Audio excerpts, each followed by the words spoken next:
अध्याय 508 महासंघ। चेन जिंगवान जैसे व्यक्ति जो मंच के बाहर घबराते हैं और मंच पर आते ही कमजोर पड़ जाते हैं, उन्हें जोर से झटका देना पड़ता है। अगर वह जाग गए तो ठीक है, लेकिन अगर नहीं तो झांग यी की कोई दिलचस्पी नहीं होगी। चालाक वेई डिंगहाई की तुलना में चेन जिंगवान बहुत पीछे हैं। अगर यह इसी तरह चलता रहा तो झांग यी को कुछ करने की जरूरत नहीं पड़ेगी। चाओल्यू बेस जल्द ही नष्ट हो जाएगा या उसके अधीनस्थों द्वारा कब्जा कर लिया जाएगा। चेन जिंगवान वास्तव में डर गए थे और उन्होंने अपना सिर झुका लिया। झांग यी, मेरी गलती है, मुझसे भूल हो गई। कृपया तियानहाई सिटी की ताकत के नाते मेरी मदद करें। झांग यी ने तिरस्कार में सूंघते हुए कहा, तियानहाई सिटी की ताकत क्या कभी एक तर्क का आधार रही है? क्या वे भूल गए कि पहले वे एक दूसरे को मारने पर तुले हुए थे? उन्होंने चुप रहने का इशारा किया और कहा, जाकर आराम करो। झांग यी इस बार चेन जिंगवान से पूरी तरह निराश हो गए थे।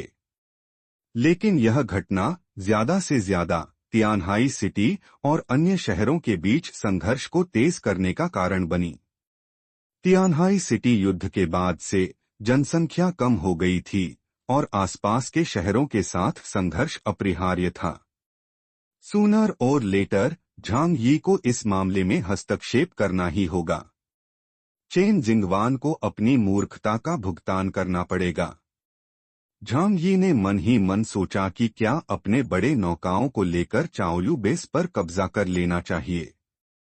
इस बीच चेन जिंगवान इतने डरे हुए थे कि वह हकलाते हुए कुछ भी बोलने में असमर्थ थे। लेकिन दूसरी ओर शियुकुओ समझदार थीं। उन्होंने देखा कि झांग यी ने चाओल्यू बेस को बचाने की संभावना पूरी तरह से खारिज नहीं की थी।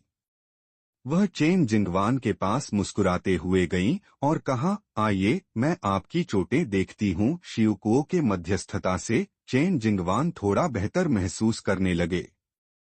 उन्होंने पाया कि चेन जिंगवान के आंतरिक अंग गंभीर रूप से क्षतिग्रस्त हो गए थे। ऊपर से कुछ नहीं दिख रहा था, लेकिन जल्द ही ये चोटें गंभीर रूप से खतरनाक बन सकती थीं।